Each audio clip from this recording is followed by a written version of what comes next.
Yes, we're back again. It's the Man in the Mirror show, and we say the mirror because it's a personal journey. We welcome you guys back and welcome all the new people that's coming in to view the show. And we just thank you guys for taking your time to just sit here with us and chop it up a little bit. Um, we usually come with a topic. First of all, this is the talk show that matters. And waiting for my other illustrious host to come in. And we're going to say prayers for the other host, Mr. Rodney Grimes. He's going through a lot of stuff. But God is get the last answer. So as we wait for Nate Jenkins, we got a show today. As usual, we make a topic. And the topic for today, ironically, is the joy of living. To people that means a lot of different things.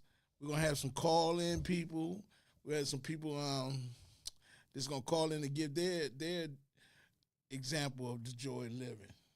And in the studio, we got a guy that always, since I met this guy, he's always been cheerful and very funny, but very loyal guy, right?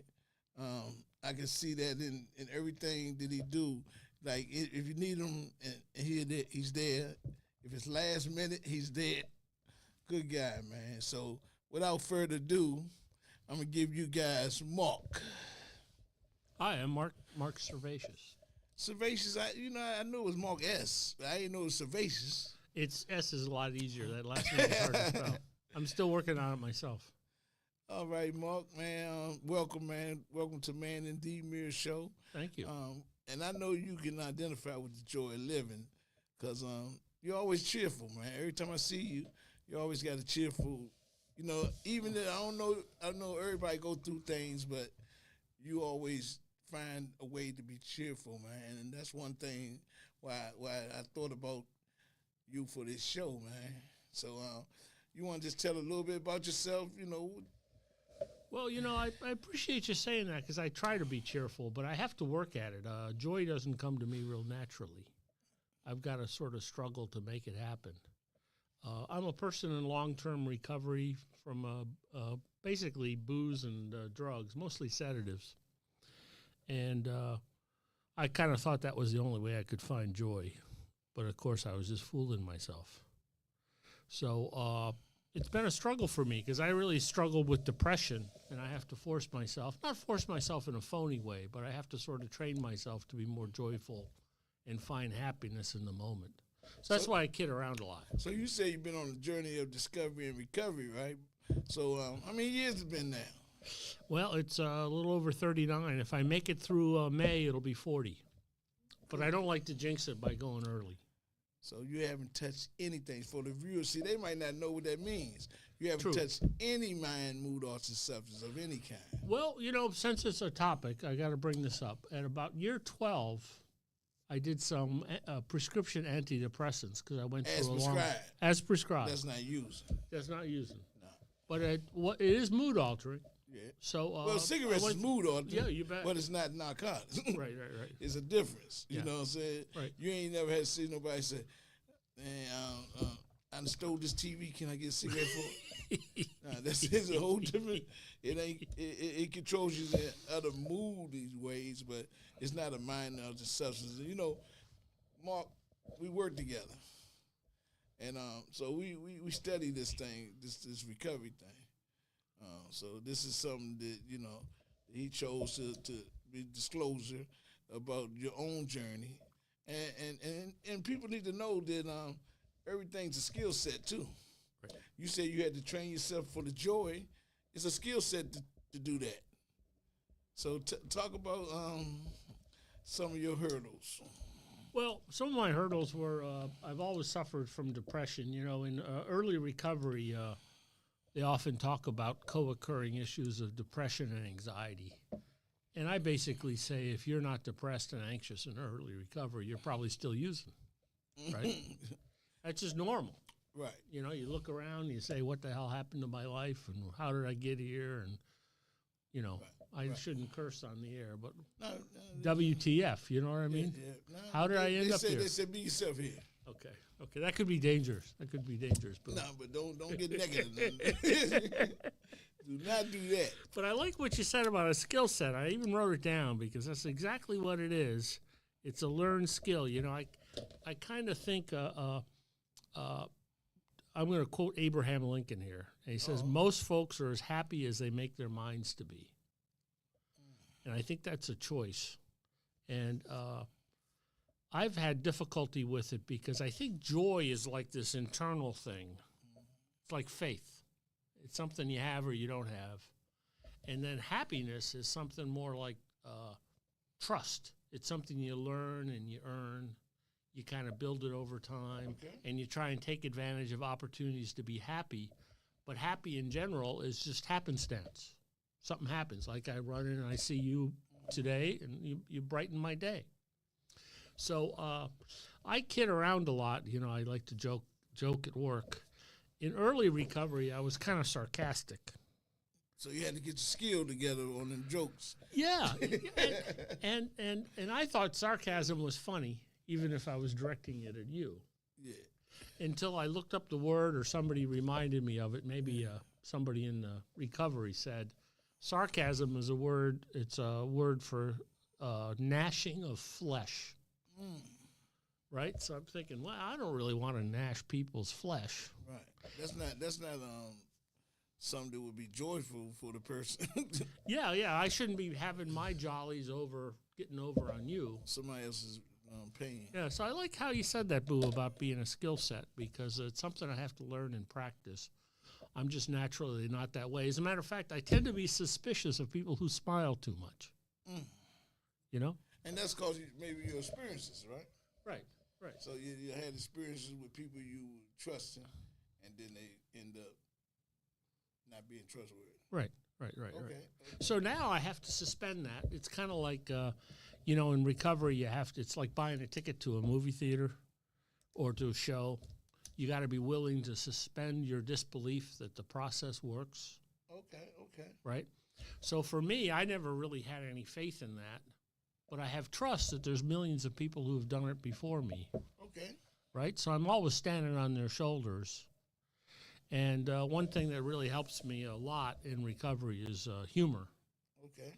And but I've tried to make it that it's not at the expense of the other party. Okay. That's just not fair. No, it's not something that if you got a good heart that you strive to do. Right. I get it. So what's been successful on this journey? What things do you find it works? Well, I have to do it kind of methodically. You know, I'm even working on a workbook for coaches and facilitators, and it's actually for people in early recovery as well. So I'm not here to plug my book. I should have warned you, right? No, you go ahead. You can go ahead and plug the book. Yeah, and my book is a bunch of workbooks, and it has a bunch of exercises in it. And since the workbook I've been working on for about 35 years, right. Something like that, a lot of it is experiential stuff that I've learned and practiced myself. Okay. Because I don't like to ask people to do something I haven't done, or at least wouldn't be willing to do myself. Right. So one of them is the old gratitude list. Okay. You know, every day writing down something I'm grateful for and telling somebody about it. It's better when there's 2 or 3 things. I remember in early recovery, I was having trouble grasping for something to be grateful for, and I looked at my shoes, and only one of them had a hole in it. Just one. Just one. I'm thinking, I should be grateful for that shoe that doesn't have a hole in it. And I should be grateful for the shoe that does have a hole in it, because it's still, I could put a couple pieces of cardboard in there and keep walking, you know? So I got to be grateful for the good and the bad. And that's a trained mindset. Yeah. And that's a skill set, because I'm putting the label on it, whether it's good or bad. Yeah, you're the one doing it. I'm pretty lucky to have 2 shoes. Yeah. Right? Yeah. That's a blessing, even though one has a hole in it. The old story about a man was complaining about his shoes until he seen a man with no feet. Right. Right. And he got some gratitude. Right. Right. So I understand that. And all that stuff was taught to us, though. Just like the way you talking about the depression and all that, that's a learned behavior, too. Right. Right. You know what I'm saying? Right. It's how we perceive things. Right. And sometimes we inherit that kind of feeling from our parents. Yeah. And I think both of my parents suffered from depression. And, of course, that was all exacerbated by boozing. So that's not, the problem is putting a central nervous system depressant on top of depression is more depression. Yeah. It's about 15 to 45 minutes of relief. So tell the people what you do for you've been doing for your journey over the last 39 years of just some wonderful thing. Well, mostly Recovery. my goal is to keep in recovery and give it away as best I can. And Talk about some of the ways. You talked about the book, right? Talk about some of the other ways you've been giving it away. well, yeah, the book is something I'm going to probably sell, so I can't say I'm giving that away. But I've been working with people in recovery for years. I never charge them for trying to help them. Nah. Meet them in a meeting and send them So a that, bill. like we work together and we work in the substance abuse capacity. Right. And we good at it. And I can say that. I can say I can say you're good at it. I'll go that I far. say you good at it too. Right. I think you're good. Right. At it. But by what my perception and by what I've seen, you good at it. Right. There's something in recovery. There's a kind of an old adage is that if you're chasing happiness, you're not gonna. It runs faster. Okay. The more you try to chase happiness, the faster it runs. Right.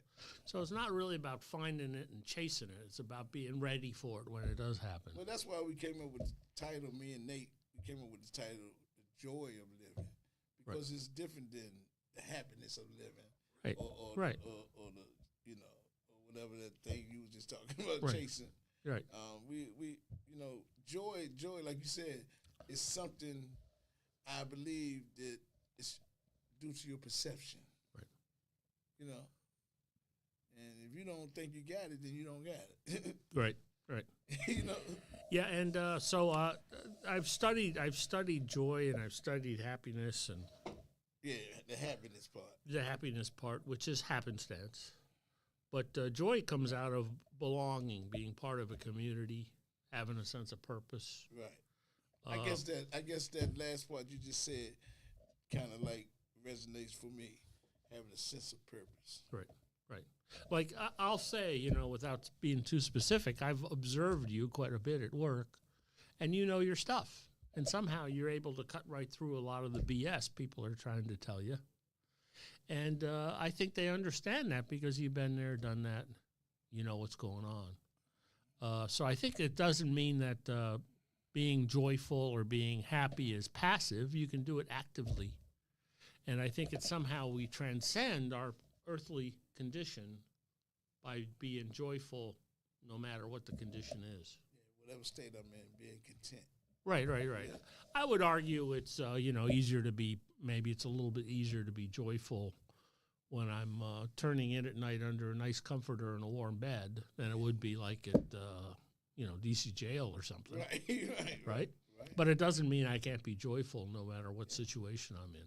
Because, like, if you have experiences, and like we talked about being trained and being skilled, that, no matter where you at, it's funny that you talked about DC jail. I was blessed to be able, a couple weeks ago, to go in there with a good friend of mine, Pastor John Davis, and I went in there. He took me in there to speak to the substance abuse unit, and it was a blessing. It's not the first time I ever been into a jail. It's the first time I spoke in DC jail. Oh, okay. Now I used to get clients from there when I worked over at Community Action Group. Okay. I worked there for double-digit years, but I went and got clients from there, and that was a miracle. When they gave the clients to me and didn't let us walk out the gate, that was a miracle right there. But to go in there on a Friday and come out on a Friday was real special. So whenever we got that type of blessings, and I say blessings, in our lives where we're able to be of services to somebody, man, it's joy. Right. Yeah, I used to do a in-jail program down in Pinellas County, and a couple of work release programs. One was federal in Tampa, and one was a work release in Clearwater, Florida, in my early recovery. And, that was a different situation than guys who just got locked up. They were on their way out. Right. And were looking for alternatives to drinking or drugging and getting in trouble. And so that was kind of like the work release was essentially an intensive outpatient program. Right. And what a great time to have that. The difficulty is, in the federal system, I think it's something about 96% of inmates or the incarcerated go to work release. And they really want you to succeed. But in state systems, I think it was only 3.5% ever went to work release. Hey. And so it's a low number of those who get that opportunity. Right. And we know that the recidivism rate in most institutions is about the same as the addiction rate. So somewhere around 75 to 80%. So nobody seems to want to treat the addictive part. They just want to deal with the action that got them in there. Yeah, and in the 80s, we know, me and you talked about this before, in the 80s, during the crack era, at the height of the crack era, because it was always through it, but at the height of it, like late 80s, early 90s, when it really, took hold of the communities, they said it was a moral problem, But now, since it's happening all over, now it's becoming a sickness. Right. And that's why they didn't treat it. Right. You was wondering why they didn't treat it, because they thought it was a moral issue. But these are just bad people. These people just had some bad breaks. Yeah. And biochemically, anybody can get addicted to the stuff. Anybody. It's no respecter of person. Sadly, though, recovery is a respecter of the pocketbook. You either got to have good insurance or you got to have a lot of money to get the best treatment. Oh, you're talking about for the treatment part. Right. For those that are really motivated. And I know. Yeah. We got to want recovery like we wanted the next breath of air. Yeah. And it's tough. We work with people all the time who are just looking. Just don't know. Just don't know. And I think that's what it really is, your belief system. Right. Because if you knew the joy of it, right, then you probably want more. Since you're an addicted person anyway, you probably want a little bit more of this good feeling. Right. Because it's definitely a good feeling.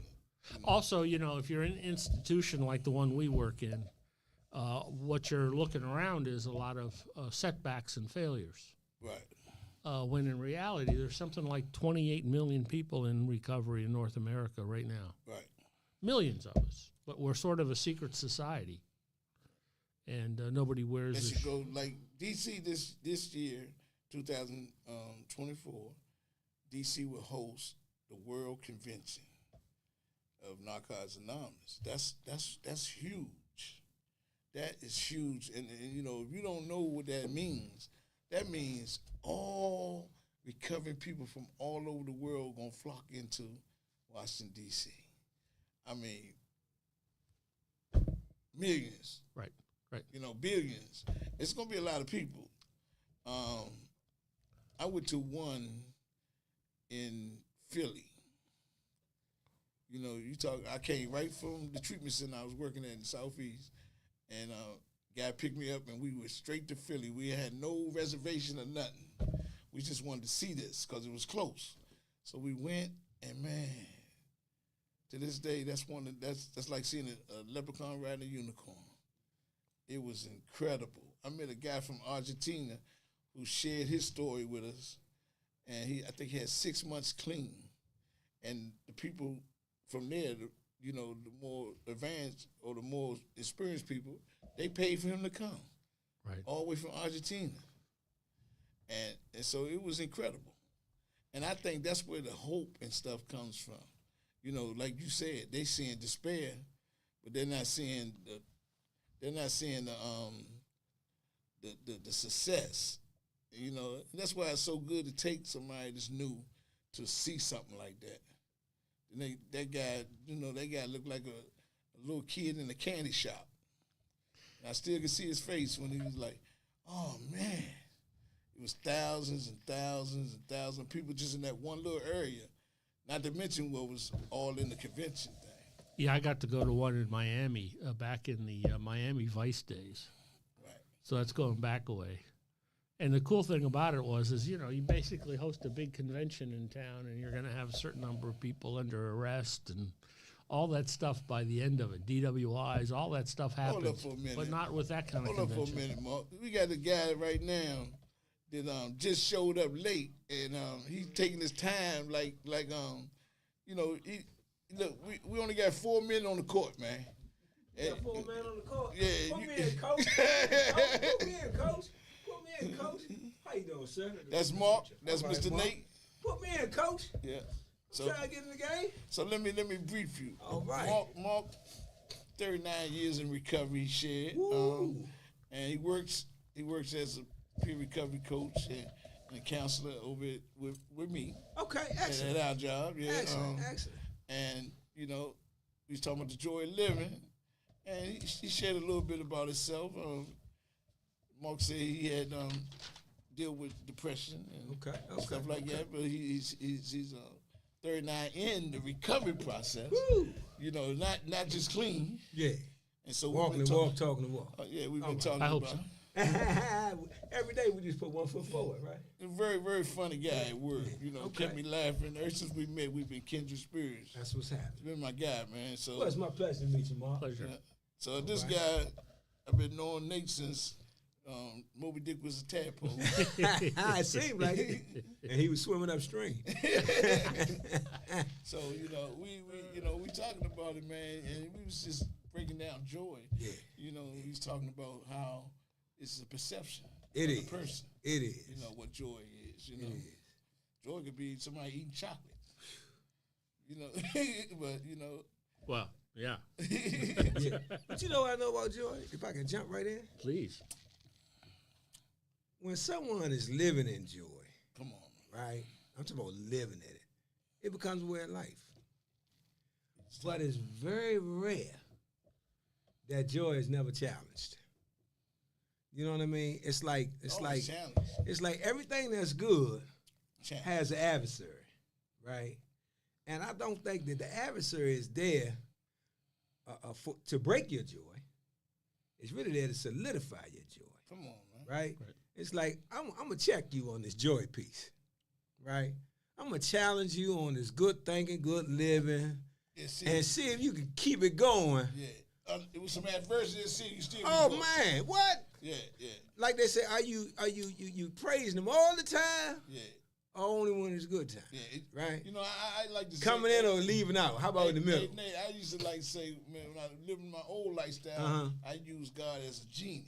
Yeah. I used to You bring that wish. Yeah. Make sure. Yeah. You know, can you fix this? You get me out of this, genie. You know, and today, man, that's where the joy. We were talking about the joy of just being, you know, the gift is in the giving.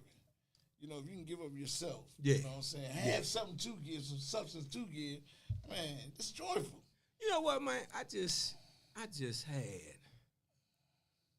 what I consider to be a life-changing event, right? For me, right? Because I really, really love kids, right? I love the prospect of a future. I'm not one of them doomsdayers. You know, oh, this generation is doomed, this, that, and the third. I'm like, nah, this generation is doing what they got to do to get to the next generation based upon what we gave them. You know what I mean? So I took a job as a teacher. I told you that. Middle school, at a private school, right? They needed some help. I went in there and, you know, they offered me a job with the 30-day period to get you solidified from a sub to a teacher, so forth and so on. Mm-hmm. And I got there, man, and instantly fell in love with the prospect of doing something for the future. Mm-mm. And I saw that man, these suburban, high middle class, entitled kids, right, weren't being educated. But their parents were paying a lot of tuition, right? But I know some public schools that was doing a greater job for free. Right. So when I got him, man, the entire middle school was failing. I'm talking about all 3 grades, failing science and math. And I said, wait a minute, something ain't up. So I consulted with some educators, right? Talking about some high-end educators. Right. You know, person that's over top of all of the curriculum for social studies in Prince George's County Public Schools, them type of people, right? Avid organization, all these. I'm just getting information. And they said, use these mnemonics, this method to help the kids with their memory and study and so forth. And I implemented that, right? And it took a while for the kids to catch on. But in the process of it catching on, the parents was beating me up. Yeah. We ain't never heard of it, don't believe in it, don't want it to be used, so forth and so on. I even had parents tell me, check this out. My kids got tutors that I pay for every month. I'm like, yeah, but your kids is failing. Wow. Sometimes them tutors is pimping you. You see what I'm saying? So I went through this with the school, man, and it got to a breaking point where the school had to make a decision. You know, do we go with Nate and his progress that he's making? Yeah. Right? Or do we go with the people that's paying the money? Because see, it was never about the kids. You see what I'm saying? Even from, this is just my belief, even from the standpoint of the children and their parents. The parents are like, I pay y'all to take my kids 75% of their day, their life actually, 75% of their life, educate them, babysit them, grow them up. Because I got to work and I'm busy being famous. And y'all got this guy. Right? And then you got the school saying, well, we just going to do enough just to get by. Then I got this guy coming here caring about this children's future, rocking the boat. He coming here with all kinds of tools, education, like somebody care. And the parents, instead of saying, I care about my kid, they don't want to rock the boat either. So now my joy is being challenged, right? And I heard a long time ago in my walk, because I've been doing the same walk now for 30 years. And Disclose it. Which walk for the in the walk of recovery. Come on. You know, I've been clean, serene, sober for 30 years, right? Yeah. And in that process, I learned that I got to protect my own joy. Come on, man. It's my job. Now, God will bring it to me and give me a lot of opportunity to grow it, foster it, and all of that. But it's my job to protect it. It's kind of like raising a crop. You know what I'm saying? He might give me the seed, the field, the rain, and all of that. But I got to be the scarecrow. I got to be the fence around it to protect it so it can continue to grow inside of me. So as much as I needed that employment, I couldn't stay there and be a part of. And you was happy. I was happy, man, as you know what I'm saying? I was just happy. I remember. You know, as a trick with a bunch of Johns and a pocket full of money, I was happy. You understand what I'm trying to say? Yeah. As a crackhead with an unlimited supply to Columbia, you know what I'm saying? I was happy. You know, ridiculously happy, right? Right. But then like, yeah, man, I called everybody and said, man, I'm a teacher. I'm doing what I like to do, you know? And I've been trying to get them. I had to sit down, right? Yeah. And say, because see, I went through the same thing in mental health. See, I used to work in mental health. And I love working with the people, but I just questioned the motives of the companies that was doing the work.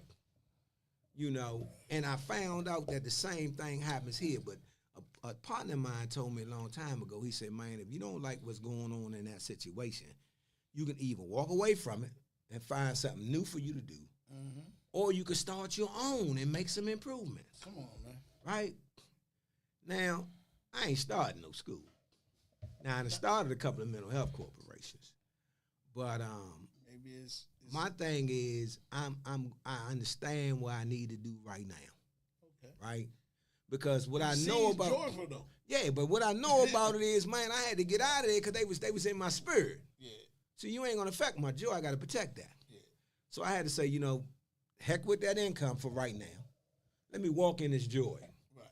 Let me shake that dust off and be all right in this Easter season as I'm getting through this Lent, because that's my practice. And it ends today. Lent ends today. So I'm shaking all this off to say, I'm going to be renewed just like that man that rose after them 3 days. You see what I'm saying? So I'm going to rise up out of this thing with a new felt freedom to say, if I really want to service the youth, follow me, I got to service those in charge of the youth. Always them parents. You always say it's the parents. Yeah, it's the parents, man. We keep saying how bad the youth are. Because you can train. You got to, man. Look, if you this. can't train the trainer, let's say this. Boom. As kids, and we both talk. I know Nate very well. We played sports when we was young. So we had some good teachers. Man. Like I come out of Alexandria, and the program that I was in at the Charles Houston Recreation Center football. Yeah, Lucky. Man, Lucky man. And, Lucky and, Elliott. And everybody under him. Yeah. And everybody under him was excellent teachers. And my uncle coached the boxing team. Yeah, Fred. Yeah, Fred Ledbetter. And he was excellent at teaching us. Right? So we got a lot of discipline out in them areas. But when we get back home, It wasn't supported. They undisciplined. Yeah. Right. The apple didn't fall far from the tree. Yeah, right? I had the same thing in D.C. I had people like Frank Crawford, Woods, all these people, like you say, worked at the Rex, did the sports, the whole thing. Because I can't go without saying it, though, Nate. Yeah. I'm going to let you go. It was Richard and Bell took over the head coaching job. Mm-hmm. I didn't play for Lucky, but the same system. The influence, Yeah, the same system I played under. Then I also played as a little kid under Mr. Williams. Everybody heard of Glenn and played the T.C. Williams quarterback, Glenn Williams, and his brother Dirk Williams. Their father, man, was like a father to us when we was kids because he coached the basketball team. Even though I was a point guard, and the play was dribble the ball down court and pass it to Glenn. He was trying to win, basically. He was trying to win. But anyway, he was trying to get it out of his hand. We had those influences, right? But then when you go home, man. Yeah, if home ain't supporting it. So and I'm glad that God showed it to Nate because me and him gonna get together and do some things. Yeah. Man, because, man, that's what we work with. We work with the parents. We get young kids, but they got kids. Let me tell you how Some crazy of them it young is. Kids got kids. Right now, I'm on this group called Thriving Families, Lived Experience Members, right? I know what you're talking Working with Child and Family Services out of D.C. And our job is to take our lived experiences and help mold Child and Family Services on their process, procedures, and how they deal with the parents and the children, right? That come into their care, or that's trying to avoid coming into their care, which is more important, right? So we're not into separating families. We're into solving the problems that create the need for separation. And, man, I'm telling you, just as when I was doing mental health for adolescents, I can have a treatment plan, but if it don't include the parents getting some treatment, the treatment plan was mute. And they end up with y'all. Up PIW. You know what I'm saying? I ain't want to tell the job today, but they end up with y'all up on Wisconsin. God bless them. You know what I mean? But my thing is this, man, and you said it many times, and you guys work with the parents. We got to understand that, man, we have a responsibility to the joy in their lives, the children's lives, right? Hey, he said something before you came on. I gotta keep reminding this guy to say "boo" because he'll use a government name in a minute. But I didn't yet. Not yet. So I'm stopping him right there. Yeah, I got Boo Jones now. Right. But I'm so glad you're here, Mark, and I'm so glad you're here with Boo, because I'm gonna tell you, man, the joy of living, man, is it starts with you understanding when you started to live. Yeah. Because we get real. I'm talking about me. I get real mixed up with the joy of receiving. And giving, and don't equate that with the joy of living. So I was on the train coming here, and it was a young man reeking of alcohol and everything, asking everybody for $1, right? See what I'm saying? Now, some people would shun a person like that because they would say, why would you give him $1 when you know he's just going to go drink, use, whatever? You got nothing to do with it. Here's the joy of living. If I give you $1, obviously God gave me the opportunity to make that dollar. The joy of living. Now, if I can pass that blessing that I got on to another human being, regardless of what you do with it, it's my blessing to pass to you. You know what I'm saying? If you squander it, that's between you and your folks. You know, but I always tell, because my kids used to question that, right? Said, Dad, he just going to use some drugs. I said, you know what? I hope he does. I hope it's the last time he does. I hope I contributed to the last one. Then he said, I can't do it. I can't do it no more. Go get some help, or I just check out and go see the man upstairs. Whatever it is, But just get out that misery. get to the joy part of living. Yeah. Attach my joy to that little dollar bill, and I'm going to hand it to you and hope that joy stick to you like glue. And I just want to say this because one of the things I find on the journey, you know, mine's yesterday was 22 years straight. Yeah, man. Yes, sir. Yes, sir. Yes, So, sir. Yes, you sir. know, and that's the first time I ever talked about it publicly. Yeah. You know, he'll tell you because yeah. my higher power, my God, who I believe the one sent Jesus Christ in his form, right? I believe that he put it on my heart to now start talking about Hold on a second. 22. For can't get right. And man, and one of the joy of living, man, is to embrace you. Yeah. Because we you know, we not bad people. We just had some bad feelings that we didn't know what to do with. And my man used to say that, man, Vic, right? He said we ain't bad people, just had some bad feelings. You know, some dis-ease. Yeah, turned into a disease. Yeah. Man, and when you embrace who you are, and a dude told me that, man, on Alpha Street in Alexandria back in the 80s. He said, man, seem like you out here, and I know your family come from a pretty good family, right? He said, but you been out here fighting for the last couple of days. He said, everybody told me you don't start nothing. Yeah. He said, but you ain't ducking nothing either, is you? So I took that as a bad time. Nah, I ain't ducking nowhere. He said, but man, look here. Once you all right with who you are, you have nothing to prove to anyone. Yeah. And man, and when it started this journey, Well, hold up. You just described as you're living. yeah, that's what's. Once you Did he, all Mark? right with who you are, Because see, people get the gifts of living that's the joy. mixed up with the joy of living. Right. I was riding the bus one time with there was an old Oh, timer. you gotta look over there. You talking? Oh yeah. Yeah. Oh, I want to talk to you guys. Oh, yeah, you can talk. We got you on But, camera. but them people want to hear what you gotta Go say. ahead. Anyway, I was riding the bus. There was this old timer in the back of the bus, and we're just chatting away. And you know how old timers will give you advice without asking for it. Right. It's the same thing I do.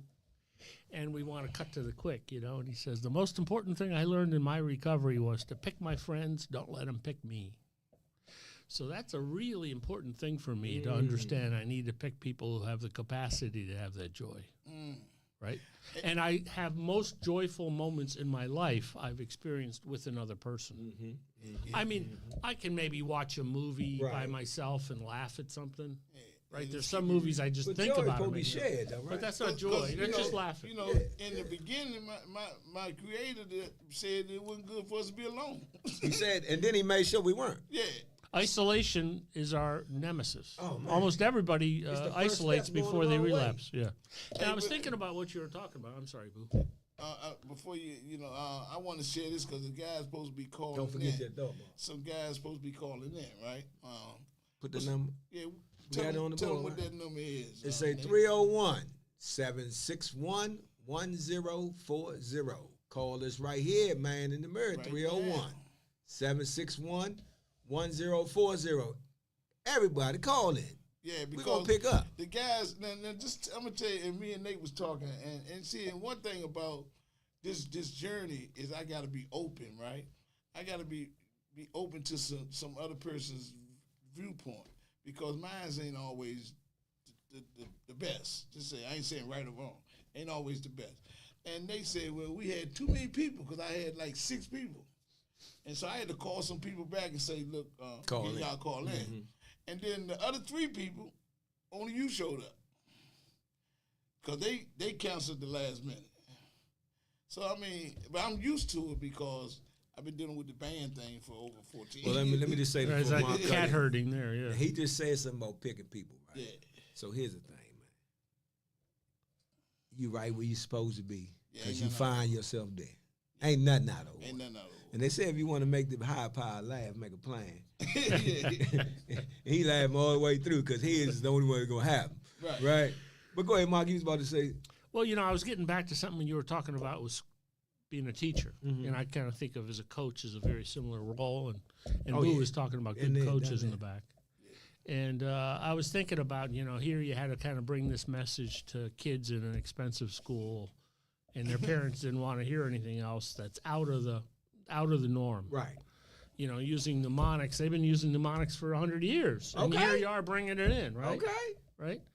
And all the top memory people, the memory gurus, all say it's about mnemonics, It's right? about mnemonics all day. And we face the same thing in the treatment industry. I've been working about 35 years doing treatment. I was a registered addictions counselor back in the day in D.C. when you could do it without a master's degree. Now you got to have a master's. So it's really narrowed the number of people who can do the work. Right. Experience doesn't count anymore. It's all about the degree. Oh, I'm in IT. I know exactly what you're talking about. Yeah. So, but the industry has this thing called best practices. Yes, sir. That's the catchphrase. Yeah, it has nothing to do with what works. No. It's just whatever the insurance company will pay for. That's right. Best practice. Right. And the school systems are stuck in that. Same thing. Right. And they don't want to innovate. They just want to get out before they get shot or something. I hate to say it that way, but it's tough when you're trying to bring something new into a body of a practice that's already been doing the wrong thing for a long time. No profit in the cure. Let me say what happened real quick story. This just happened to me, right? So I have a 3 grades, 6, 7, 8, right? In a small school, so I got 17 in the 6th grade, 13 in the 8th, and 13 in the 7th. Well, you need to explain to the viewers again and to Mark, because this guy got a whole basketball team. Hold up, don't go to my kids. And injury reserve. I got 15 kids. And he got some. Of mine. Listen, and he got some that's that's on 2-way contract. But check this out. So I got these kids, right? I got a little over 30 kids, right? And we do not all your own though. No, I'm in my classroom. Okay. That's 3 grades. Just right? checking. I only got 15. I got a little over 30 to teach, right? So you would think all these parents would show up, right? On Speak to the Teacher night. Only 2 parents showed up. Yeah, it's sad. Right? So one of the parents was one of the challenged the economics, right?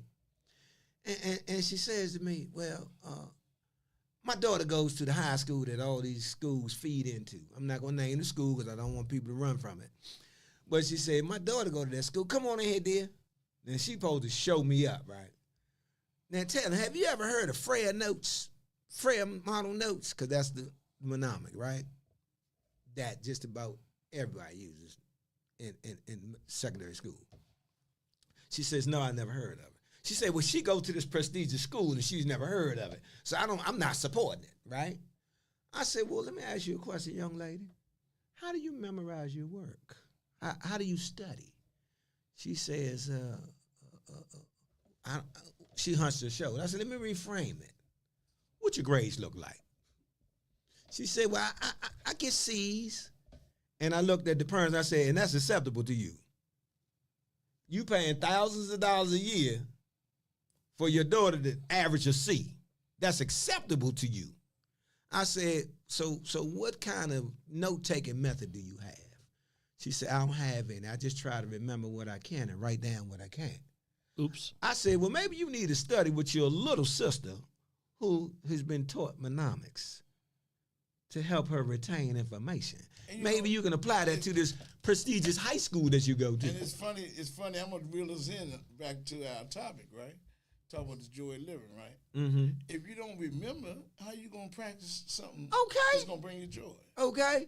If you don't remember, and if you don't remember the hard times, how you going to identify the good ones? Exactly. So, I remember, man, being down in North Carolina. That's one of the times we was doing that geographical change back in the 90s. And I remember my cousin, it's his family down there in East Arcadia. Yeah, North Carolina. Yeah. It was 97, they still had dirt roads. Yeah. And so they had a little church down there, and they did the little church thing. And they would get up and say their what they grateful for, testimonies. Right? Yeah, testimony. Yeah. So his aunt where we were staying at, old aunt. She had cows, pigs, and all that. But she woke up. She never talked about. She owned the land. They own all their land down there, and she never said nothing about none of that. You know what she said? She said, "I thank God that it woke me up, clothed in my right mind." And back then, I remember when hearing that, but I never had the experience of what that meant until my mom, who was more lively than me, with 3 years, didn't know who he was, couldn't eat, couldn't talk, couldn't walk. Mine was gone. They called it the shrinking brain. And then I thought about what she said again. You know how precious it is to remember and to articulate, to be in your right mind. Yeah, man. And then I end up working where we work at. So, I mean, you talking about the joy. If you can't remember nothing, then it was no joy for my mom sitting in just in that state. Yeah. But then I talked to a friend of mine, and I'm gonna reveal my man Doc from Air Raid, right? His mom is 80-something, I think. She still drives herself to work. She still works. She still drives herself Sound to like work. my mother, 82. Yeah, and 82, your mom, still going. man, clothed in their right mind. It's a blessing. It's a gift. See, the gift is in the giving, man. We want to know where your joy at. Be a giver, and with no strings. That was something that had to be taught. Cause That's a learning effect right there. Yeah, had to taught. With strings, I work with chains. Yeah, I ain't chains attached. You ain't no You know what I'm strings. saying? Cords and shit. I'm talking about them Bungee cords. Nah, not even a bungee cord. I'm talking about them Jones that you could tow a truck with. Oh, yeah. You know what I'm saying? You I'm had talking about tow something trains you with had a something with a attached. hook on the end of that joint. You had So if I something gave you something, you know what I'm saying? You owe me. Look, I won't tell you owe me, but try to leave me and see what happens. We ain't even just talking about the relationship with Yeah. a female or male. Woo. We talking about, Because man, I'm gonna be honest with you, and this is just my own life experience, right? It's a lot of happiness in relationships with everybody, but there's only joy with one relationship, man, that's him. and that's the higher power. Yeah. Because when you think about joy is never changing, Yeah. right? It don't change. You change, but the joy don't change, Yeah. right? When you think about happiness, Every that's a day. fleeting moment. Right. Yeah, yeah. Right, That's it's yeah. kind of like saying, I'm grateful. So there's a difference between grateful and thankful. Yeah, See, I can say thank you, throw that out every day. yeah, That come out my mouth. Gratitude come out my walk. yeah. How I live shows gratitude And to my those who gratitude. allow me to live. Yeah, You dig? So if I'm grateful to Mark for being a comrade, I gotta show up in how I treat Mark, not what I say to you. I can say thank you for being a good guy, thank you for buying me lunch, thank you for whatever, but turn around and go to Terrence and say, man, you know that dude Mark, man, is questionable in this area. Now, am I being grateful or thankful? thank I'm you. being thankful. And how about this one though? Showing the same mercy and grace to a person that was shown to me. See, like Hold on, I don't have that ability. I'm gonna be honest with you. Nah, I understand. It's a practice. No, It's a practice too. but see, because I know for a fact, It's a practice, man. I know for a fact that when I say that, and that's a great saying, but when it resonates in my practice it, head, I can only practice it. I can't You do practice it it, yeah.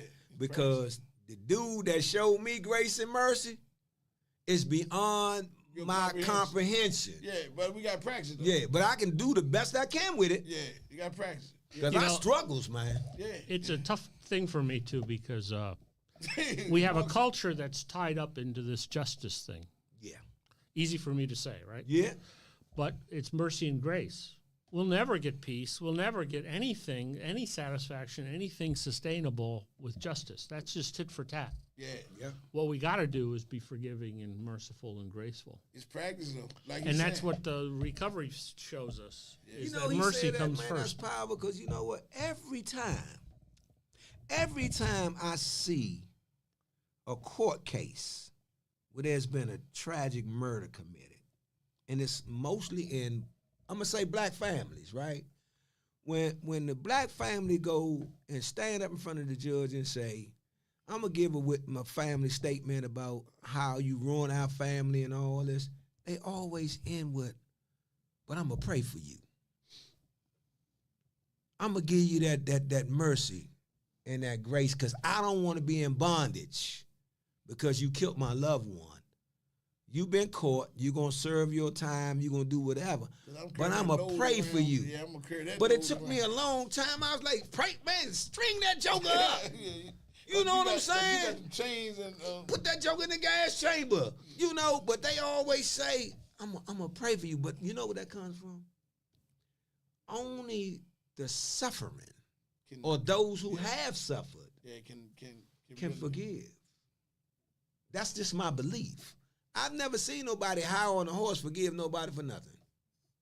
When you talk about justice, they seek justice, not forgiveness. Yeah.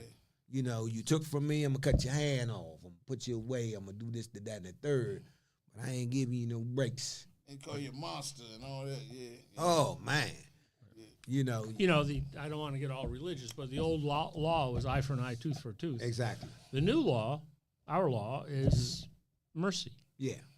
The mercy of the fallen. There's a great song called "The Mercy of the Fallen." Actually, we get into that. It's about study too. It's about study. You study the time, the desperate, what go on in that time in that region among those people, their belief system. So the law, that was their law. That was the necessary law for that time. Right. It had to for be that time.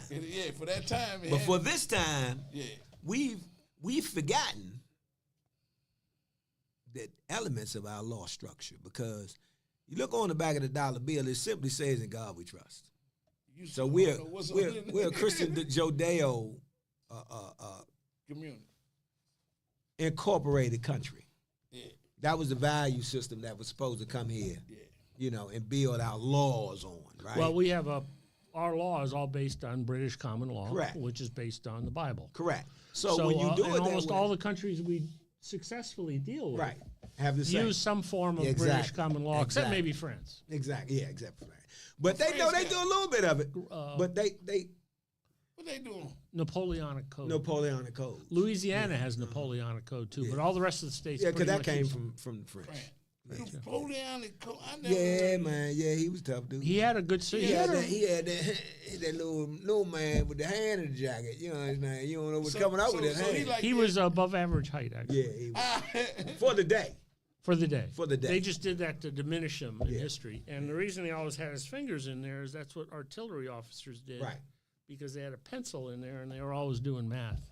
Oh, okay. See. He was learning a lot of stuff on Man in the Mirror. There you go. Yeah. There you go. It's the what? So it's the talk show that matters. So here's the thing, though, right? So if we look at law, from the scripture, you had that Moses law.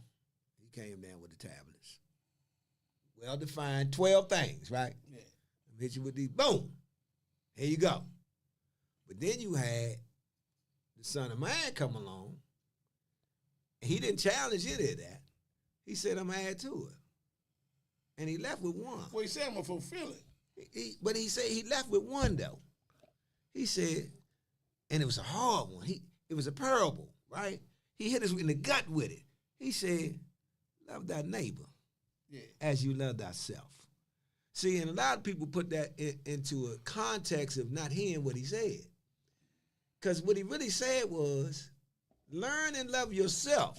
So now you have a capacity to do that to others. Let me say this. But we missed that point. Yeah, let me say this. Always look at the Heckle and Jekyll.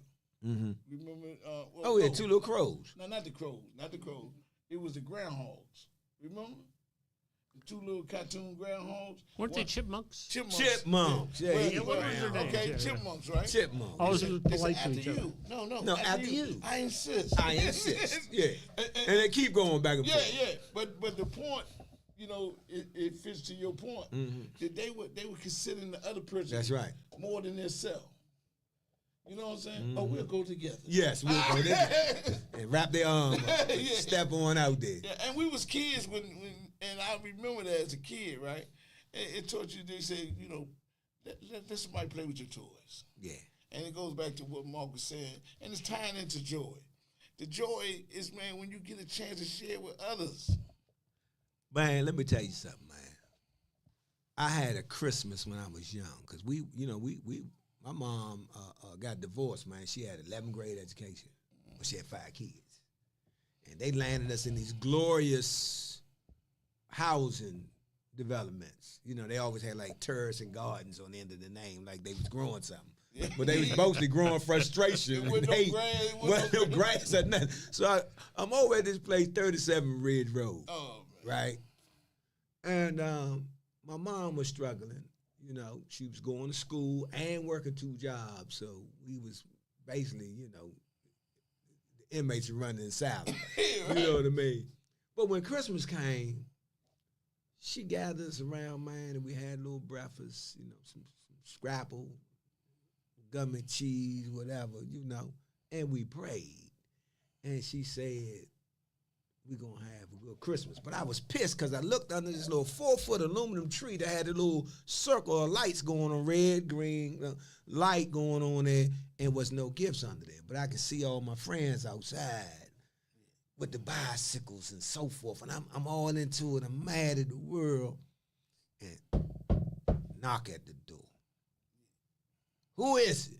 And I heard these horns blowing. Dun, dun, dun, dun, dun, dun. I'm like, so some cat done got a horn for Christmas. Wants to show off. I'm going to open this door and bust him right in his face. Because I'm mad, right? I open the door. It's the Salvation Army, Slim. March through the door blowing the horns, man, with all kinds of gifts and everything, man. I got the 3-speed bike. We had the best Christmas in the projects because somebody in the church put my mother's name in the lottery on the Santa list to get the Santa. You know how you put the money in the bucket, you know. And man, let me tell you something, man. You talking about a dude just exploding. Ever since then, and I was like 7 years old, ever since then, I don't care what my condition is, in my using days, whatever, Christmas has always had a place that couldn't be broken. I mean, I don't care if I don't got nothing. The joy of that day has resonated in me still today. Because it still goes back to what you said about you know, the gift of giving, you know. Yeah, man, but that joy. That's the joy. You can't break it. I mean, I'm telling you, man, like I had a lot of material stuff early on. My grandmother, you know, my father's mom, Uncle Fred's mom, she raised me from the day I was born until I was 7. She died when I was 14. But the 7 years with her and the 7 years with my mom, and I got to see a difference. You know what I'm saying? And my mom, they gave me a lot of material stuff. I was the only child she had for 8 years. So I was getting a whole lot of material stuff for that 1 year, that first year when I moved with her. That Christmas, man, I come out there, I had a mini bike, I had a gas car, I had fur coats, and a hat to match. And I should have come over to your house. Yeah, for real. And look, but the point is that there was no emotion, no tie. Right. Like I had with my grandmother. Right.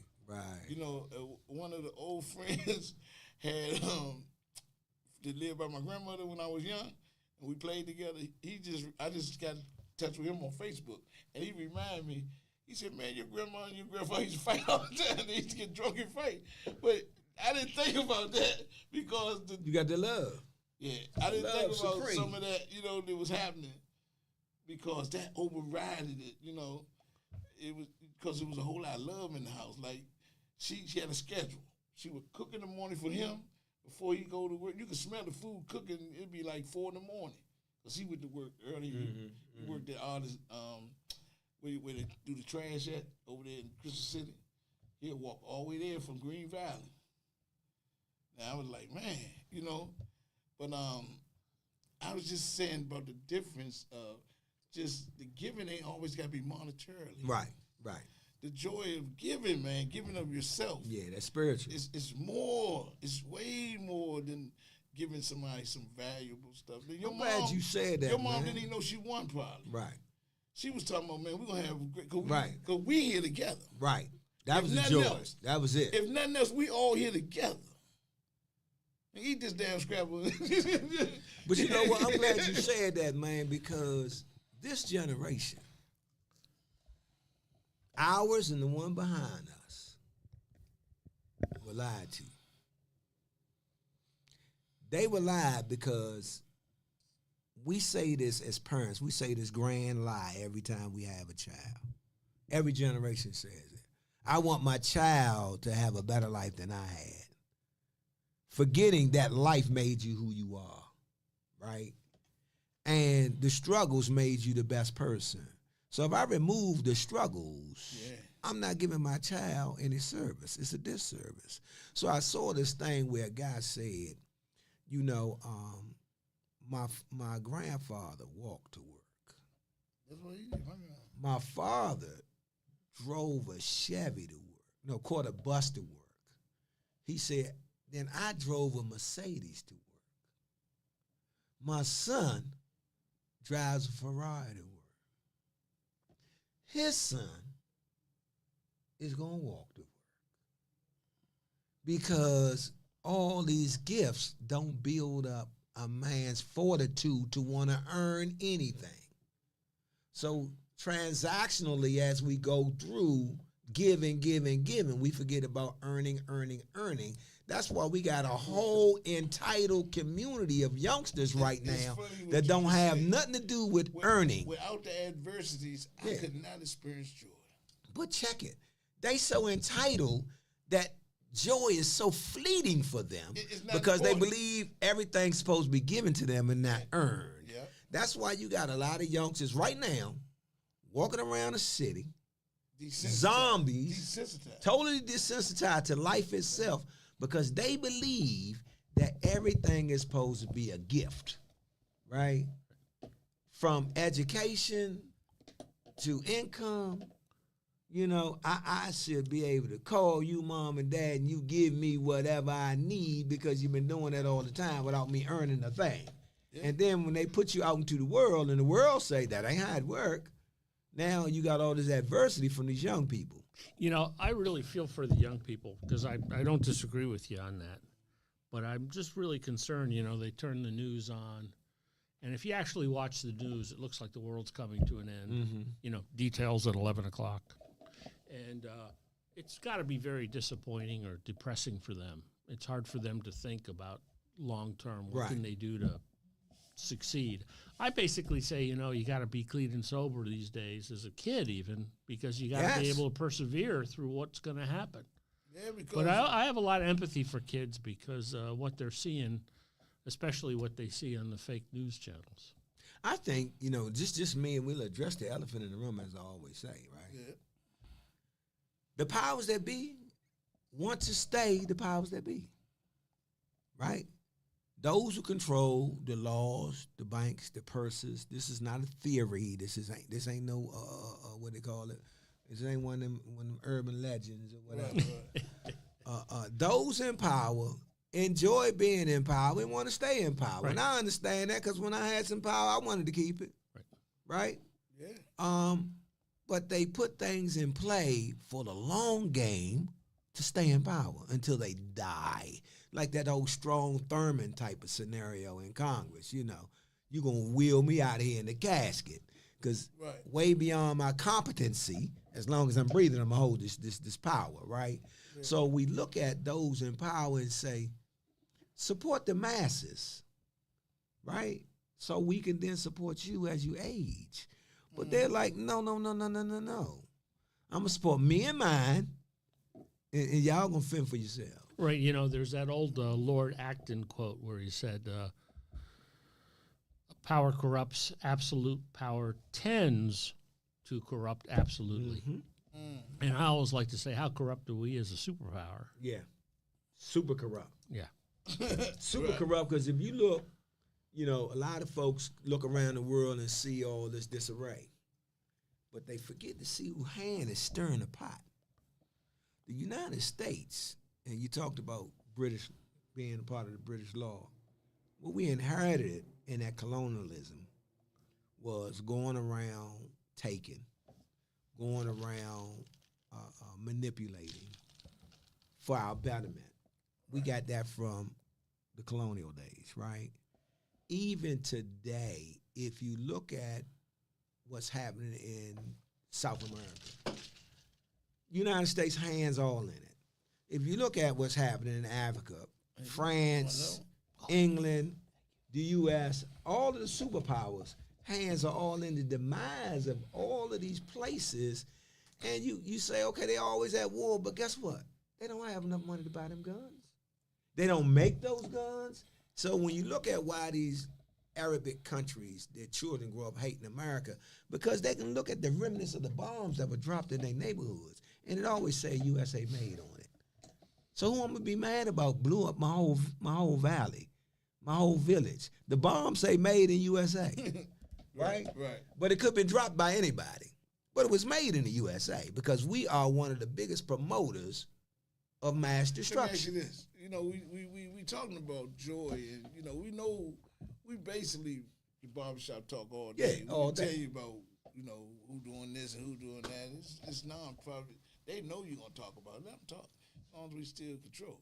But I'm saying, what we talking about is in the midst of all this, because you know that guy you was talking about who rose the third day. Mm-hmm. That guy, he came during an era where Rome was at its height. And Rome was controlling everything with an iron fist, right? Especially his people, right? Mm-hmm. And he ain't never want to talk about that. They used to always bring that up. The Romans, the Romans. And what did he that. say about Caesar? Give Caesar his. Yeah, because he wasn't concerned about that. That's always going to be on earth. Look how long ago that was. That's why we got to learn to be joyful no matter our no earthly matter condition. what. Right. Yep. And that's what we're talking about here. So we got to find it though. Yeah, but see, it's already in you. Yeah, but we got to find. We got to, like they say, if you wanna hide something from somebody, put it inside of them. Yeah. Cause that'll be the last place we look. That last place is in you. Well, I'm going to get back to your earlier point about sharing it. I don't think I've really had much time of real joy in my life alone. So I think I find my joy with doing stuff with other people. You know, even at work, there's joy in that, even though it's a scary situation. There's joyful moments. Yeah, hey, let me say this. And I'm gonna say this because it's relevant.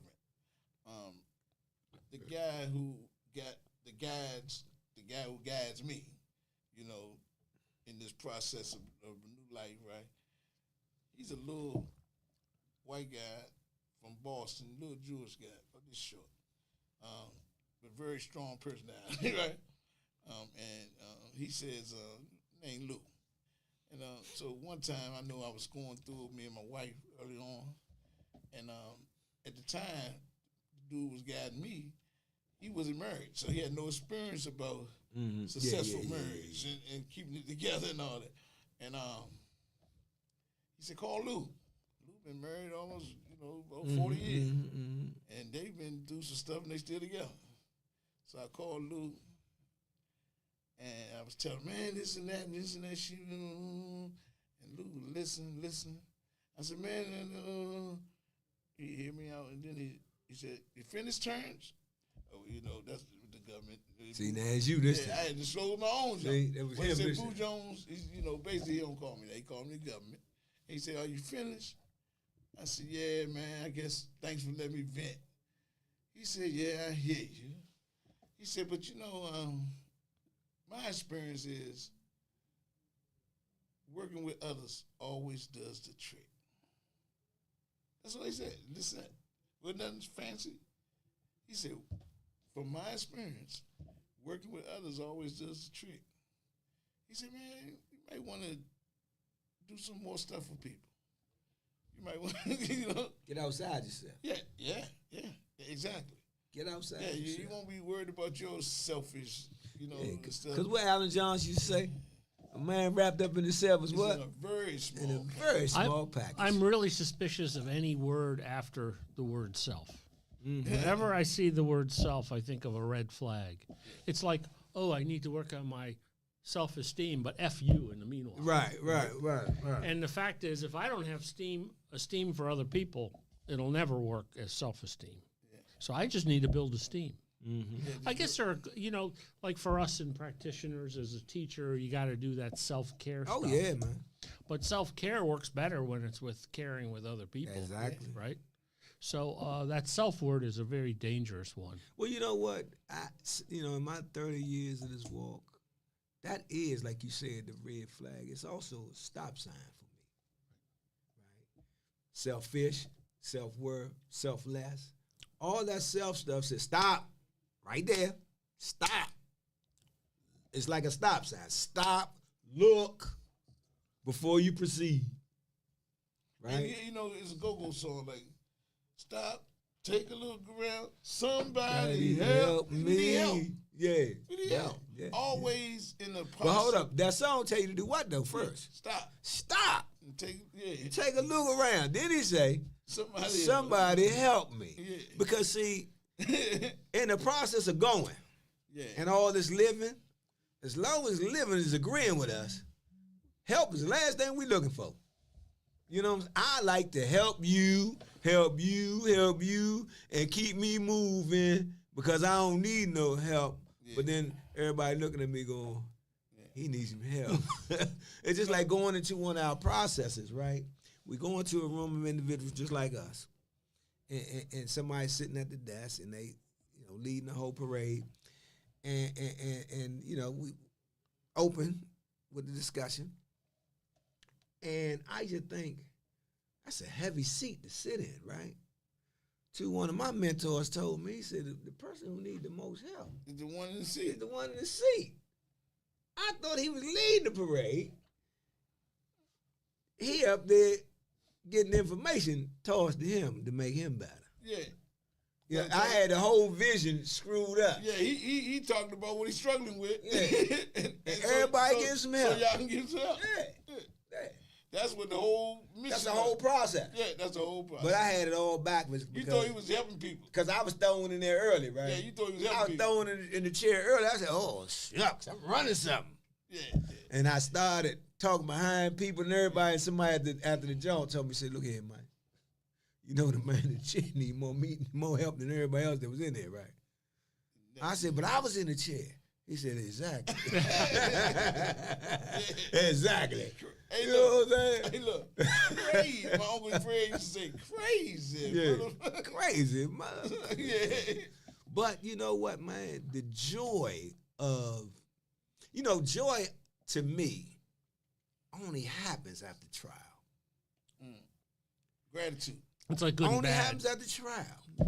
Because if you think about the walk of that guy who rose in 3 days, the joy of his life, regardless of all of those miracles, till he risen. Not until he was put on that cross. Yeah. Did his rising bring joy? Yeah. Had he not had to go through that passion. Yeah. You understand what I'm saying? It's all at the crossroads. Yeah, man. I mean, I tell people all the time, I listen to Frankie Beverly. His song was real simple. Joy and pain. Joy and pain. It's like sunshine and rain. But you need both of them to grow. Yeah, you do. You need both of them to grow. And you gave an analogy some time ago about the plant coming up. Yeah. Right?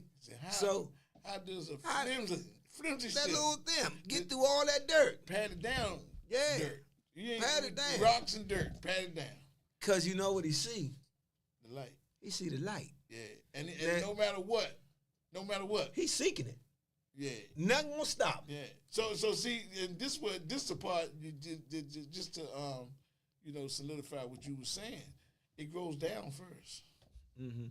Before it grows the roots up. grow down. Yeah. It get rooted first. And it must think it's been dead and buried. Yeah. It's gone. It's gone. So you said, well, look, you go out there and water a spot in faith. Mm-hmm. See that, like everything. That's I put the seed there. Yeah. I'm gonna go ahead and water it. A spot. But I don't see the seed no more. You don't see nothing. It's gone. Yeah, it's dead. Yeah. But here come the light. But here's and the where difference. the joy. And where the joy at? when you When it start bust through that surface, you see that thing? Hey, look, my wife, we moved to a new house. So my wife had all kind of trees cut down because it's funny, because they were bringing bees to the door. There were beautiful trees at the door, but she had them removed, right? Look at, I'm gonna tell you, the creator mean. And then the other week, it's some trees. I mean, some more flowers that grew up out the ground. He say, "This ain't yours." Yeah, This ain't yours. There. Yeah. It done grew up out the ground Yeah. on both sides. Mm-hmm. Now some more bees gonna be good. But here's the thing, right? As much as those bees may be a pest, they're necessary, Yeah, right? Absolutely. So what I found out is Well, they was right at the door, Yeah, so she was like, yeah. if you open the screen they door, come they in. coming in. Yeah. Here's the thing: what I found out about joy for me, right, is it's always there, but life will sometimes blind me to it because I can get so absorbed in the right here and the right now and not see the right here and the right now. And you know, it was back to stay on that. And you know, when she removed those trees, right? I mean, those flowers and stuff, right? But the other flowers that grew in the yard, they grew away from the door. And she loved them. She said they're beautiful, but they're gonna draw bees, but they're not right at the door. Right. And that's the mercy. That's the mercy and the grace. And still, He gonna do what he do. the wheel's still gonna be done. It's gonna be some bees that need these flowers. But they just ain't gonna be where They they gonna were. be at your door. But they gonna. You've got a lovely wife. I just hope she isn't allergic to bees. Yeah. Nah, she's not. Well, she with this dude, so she probably got resilience against all kind of diseases. The joy of being with this dude is that she's inoculated against everything. You understand what I'm saying? Immune. She got this dude. When she said I do, God was like, I got you. Grace, mercy, 10 times, 30 times on you. You know what I mean? All pulls. Yeah. You So can you stick in Oh, don't the neck with a. She like, nigga, I got that. Why? You ain't done nothing. I murdered him. You understand And me? she had told somebody in my family. She said she's so sweet and stuff. And they said Teresa's just so sweet. And he said, you must know I'm married to Boo. She said. She ain't got no choice. She said, no, she said, don't get it tricked up. Yeah. Don't let the sweet taste fool Yeah, you. don't let the sweet taste fool you. There's some vinegar in this job. Right. You see who I'm with? Yeah. Sweetness can't be with this dude all the time. Hey, I'm sweet to y'all because I'm with him. Yeah. You know what I'm saying? That's the bit And then over here. And then we're on the subway one day, right? And she run into a childhood friend she ain't seen since they was teenagers. And the girl said, you still beating people up. She said, I changed because I'm with this dude right here. He She got that part now. She beat her. Yeah. But, you know, back to that joy of living, man, you know. For me, when I knew that the joy of living was present, is when the joy of living was present. And what I mean by that Riddle me is, that, Batman. what I mean by that is, you know how you wake up and the whole world can seem to be against you, right? Pockets bare, no ideas, just befuddled. You know what I mean? You wake up in a fog sometime and like, I got to do something, I don't know what. But what I do know is I was awakened this morning. When that becomes the paramount piece of it, he woke me up. And you know, before you came, That's the You talking think about about just hold waking let up. me Yeah. think about the statement and the title, The Joy of Living. You don't start living until he what? well, yeah. Wake you up. Now, how about this? And then you go about your day to sustain the joy, you be content because he talked about a hole in one of his shoes before you came, right? And then I said it's an old saying, especially among religious people, they always say they was complaining about the shoes and they seen a man Remember no feet. Right. And that's the kind of stuff that, you know, after you do wake up, Yeah. you can go through the day, man, staying, because it's a He'll practice. always show you somebody worse off. It's a practice, though. Or show you the principle of something worse. But it's a little superficial because it's like situational gratitude. Right. I'm grateful because I Right. have my feet. Right. Right. Versus the joy is something, a gratitude that's a deep thing, just for being. So just like when they said you search for breath only as the dying does. Right. You Right. said that before you came. When that person is grasping for that last breath, they are grasping. Right? Just like we did in our walk. Right? To flip the thing over, right? We were grasping, not at straws, but just at air. If your situation was anything like mine. Right. And the mere fact that I'm able to breathe on the other side and wake up a human being. See, a lot of folks don't understand unless you've had that trial and tribulation of living in an animalistic environment, right? Because when I see squirrels running around, chasing each other, picking up little nuts and bread stuff and storing it because they know the wind is coming, that's all they can do. But then I see them dead in the street because they don't have the capacity to cross that street. God gave them some instructions and that's it. But he gave us free will. Yeah. You know what I mean? And we have the will to mess that thing up, and I did that. But he forgave me enough to say, you know what?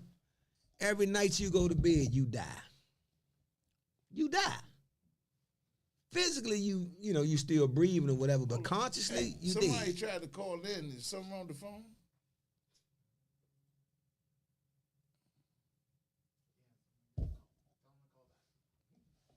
Yeah, you gotta turn So the you ring actually down. die in a sense, right? But then he'll rise you, because I set my clock for 4:45 Wow. every morning. 5:45, I'm sorry, every morning. But I end up getting up at 5:40, 5:42. So the clock don't wake me up. He does. Then I turn the clock off when it come on. That's feedback that you're sleeping that's right, that too. joy. Yeah. That's that joy of living, because when he wake me up before I do anything, I just thank him, man. I say a little tritium of prayers, same little prayers I say every morning. I do a quick thank you, I do a quick serenity, and I do a quick Our Father. That's just for me. And then when my feet hit the floor, I believe in my being that whatever I face today, It's gonna be all right. whether I can conquer it or not, I'm going to get through it. Can you watch his calling? Because I'm in the joy of living. Because I've been in the walk of death for so long. Could you call the number back? Because that's the joy of living, man. When we talk about the joy of living, when do it start? The day that life is on the other side of that danger or that demise. Why didn't you get it? Now you got the joy. Hey, what's up, partner? What's going on, bro? What's happening? What's going on? How you feeling? And let the people know who you are. Yeah. This is Damo, the lead vocalist for the One Band. My man, Dave. All right. What band in the house? One band. One band. My What's going bad. on? One band. My bad. Yeah. Y'all got a lot of knowledge going up there, man. That's really beautiful, man. Really like seriously, man. I want to congratulate you on your sober trip, man. Seriously. You gotta get You know, you one of my- Dave one was of- one of the people I had to cancel because we supposed to have all the people. Right. But we maybe can get them next month. It's your month. We can get them We in see what we here. can do. He did the go-go panel with me for Maryland Park and Recreation Right. for the Black History Month. Okay. And he was the youngest guy on the panel, but man, he brought a lot of positive content. Oh, that's Good what's young happening. guy, man. And this my co-host, one of them, Mr. Nate Jenkins. And, Yes. yeah, man. So we talking about the joy of living. Share some of yours.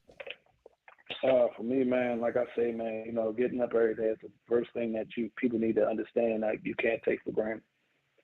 Some people think that, you know what I mean, it's a blessing. It's nothing that you really, you know what I mean, you're not honored to do it every day. Because you got to think about it. You look at this travesty that just happened the other day with the people on that bridge. They were just, That's terrible. you know, and just think about this, right? So people, they get upset because they late for work. Think about that person that was late for work, yes, that day, right? Mm-mm. And they were upset they was late for work. But guess what though? They didn't have to go across that bridge. Now, do you get it now? Yeah. You're right where you're supposed to be at. Sometimes the universe will put you where you're supposed to be at. And that's why I take every day like a grain of salt. I'm happy to be able to, take care of my family, be able to sing on stage, take care of my children, just, you know what I mean, and live life as it is. I don't worry about the past because that's done. I don't worry about the future because I might not get there. I live in the now every day. You know, and the lead talker for that man, old Mike Bruh, he was also gonna Hmm. come, and man, them guys they was definitely gonna come. I had to call them back because we did Had a crowd. overbook, Yeah, we yeah. overbooked. But I'm look, glad you how made the call, yeah, man. yeah, because Ain't nothing out of order. they called out the last minute, and old Mark, Hey, listen. faithful Mark came, so Hey, it happened listen. the way it's supposed to happen, man. You already know I am, man. Listen, I just love to get wisdom and understanding from the older folks. You know what I mean? The older big OGs. Like sometimes the younger people that's younger than me, and I'm 45. So I'm the baby. I was on that panel. I'm the baby that was on that panel. Sometimes you just gotta be quiet. Sometimes and listen what the OGs say. You feel what I'm saying? You don't gotta do. Just listen. Yeah, with That's age why I come love being a. wisdom, man. With age Supposed come wisdom. supposed. Sometimes it arrives Yep. alone. It might be on the slow train, but it's there. And what I Yeah. do know, man, is working with youngsters, man, is they have this belief that we woke up this age. Right. We were No, born they don't. this morning. I'm 63. Uh-oh. Look how they feel that we said. And I had, they fell down. Nobody believe that. He's lying about his age. Yeah. Then. Yeah, because he's but- 67. I'm 63, man. Hey, I'm wearing 45, to be honest with you. You look know good. what I mean? You look Thank good. Hey, listen. But So- a so- lot of the youngsters so- would say to what? me, man, You don't know. This you don't know what's going on today, Unc. Yeah. Pops and all this and that. And I say, dude, I've been there and done that. Nah, this ain't the same. It is exactly the same. Different players, same game. Yep. Basketball That's it. still basketball. You know what I'm saying? You still My- got to put my it in the hoop. grandfather- I don't care how you play it. My grandfather used to say all the time, "Ain't nothing new under the sun." I didn't know Yeah. what he meant back then when I was a kid. That's right. Ain't nothing new under the sun. He told you the truth. And my Ain't dad, nothing new under the sun. my grandfather told me, man, he said, man, you're going to learn two things every day of your life. And only two things. What to do and what not to do. All That's that it. other That's stuff it. is just icing on the cake. Yes, sir. But if you pay That's it. attention in life, you're going to learn what to do and what not to do. And Damo, and we building, you and I, we've been talking lately, man, here and there. And it's, I got people, man, like a lot of times people don't understand. You talking about the joy of living. Man, I got people that genuinely love me. Like, Yeah. and I don't have to question. And this guy, Nate, is one of them. Yeah, that's my man. Listen. Man, look, and don't think we ain't never been through disagreements. We've had We some. done hung the It's phone gonna up be with like each that. other, and, man, I don't want to hear We that. just had a disagreement on a lot of people to be in the show. Man, But I listen. me and Mike the same You way. did, this Me time. and Mike the same way. It ain't always gonna This be time. great, but that's my brother You though. work You know what I'm with him, saying? you know. Like, you can't do it, but I can. Like, you know what I mean? If somebody else try, I'm like, no, Right. I can do it. You can't. Right. You know what I mean? Like, And we could be in a And that's from Knock passing out, the drag acid out type test thing. with each other. I always say the acid test. Sometimes you think people don't pass the acid test, they have it because you don't know what may come up, and they have like me and Nate, right? I remember, man, long time ago, Nate used to tell me, man, don't do that, don't do this, Yeah. don't do. Then I bumped my head, and I had to come back and say, man, you was right. Because he had been down I've been down that road. that road that I was going down. And, My dad told me the first time I got locked up, it was something petty or something. And I'm thinking my dad's gonna be mad at me, all this stuff right there. So he come get me out Upper Marlboro, and first thing he said to me as soon as I get in the car, he don't say nothing, be driving. I'm like, he mad at me. Father looked over me, he said, "Did you learn anything?" You Yeah. see? Well, you had a shot That right there, there. man. Yeah. You had a real shot. Did you there. learn Did anything? you learn it? Did you learn anything? Yes, sir. Did you learn anything? And that from that point right there, and I had older guys too back when I was young and coming up. And I had one time I was about to go on this mission, being crazy, being what up, you know what I mean, back in them days. And a big OG told me, he said, "Youngin, Don't let a 30-second decision get you 30 years. Mm. And I kept that in my head from that time on. And something y'all said tonight was today, like right now, this is one thing I'm really going to stick with me and it's going to stay with me. Bruh said, you pick your friends, they don't pick you. Yeah. That right there, that's hard. Yeah. I'm going to implement that into my kids. See how the knowledge works? Now, I'm You going to can hit have you all with the something knowledge. that I was told, youngster. I'm going to call you youngster because I'm 63 and you 45. Mm-hmm. And a lot of people don't agree with this until they get to my age, right? Mm-hmm. But we use that word friend so loosely and forget about associates, right? Facts. So here's the thing. I learned that, like your hand, in your life, Mm-hmm.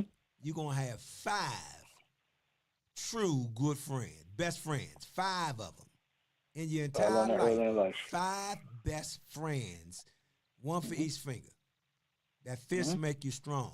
And when I talk about Yep. best friends, I'm talking about them friends that they so entwined with you that they your brother, they your sister. They Yeah. not your friend anymore. And it's Facts. not something you say, Facts. it's how y'all live, right? Yep. When you get to 5, understand that your days are numbered. Mm-hmm. Mm-hmm. So that's how important it is to label folk correctly. Because Mm-hmm. best friends don't get labeled by you. Nope. They Not labeled at by all. God. Yep. Not at all. You I mean, wake I've learned up and this you're going to in my have some journey. folk in your life that are so much in your life that you ain't seen them for 4, 5 months, years, whatever. But when you see them, it resonates like y'all was at breakfast table this morning. Yeah. And it ain't Always, about what you been doing, how you been, and all that. It's about what's going on with you right now, and we moving forward. Hey, look. Yep. It's just like I tell my son. I'm like, when I come around the people that I know, if their eyes don't light up when I'm coming, them people ain't for me. Hey, Nate Just hit like- something on the nose, right? It's Mhm. I was lucky to have some real connections with maybe a little over 5 people. You know what I'm saying? Maybe just a little over 5. But 2 of them passed away, right? And a lot of associates that hung with us and everything passed away too. And was the difference about them 2, right? And one of them I ain't seen my man Moochie Roberts. Remember Moochie? Over here. But he ended up hanging out Trinidad most of his life. And he died. Me and him ain't hung together since we was teenagers. I haven't seen him, right? But he died a couple years ago, right? And I remember when they told me he died, I cried from my spirit. It came from my soul.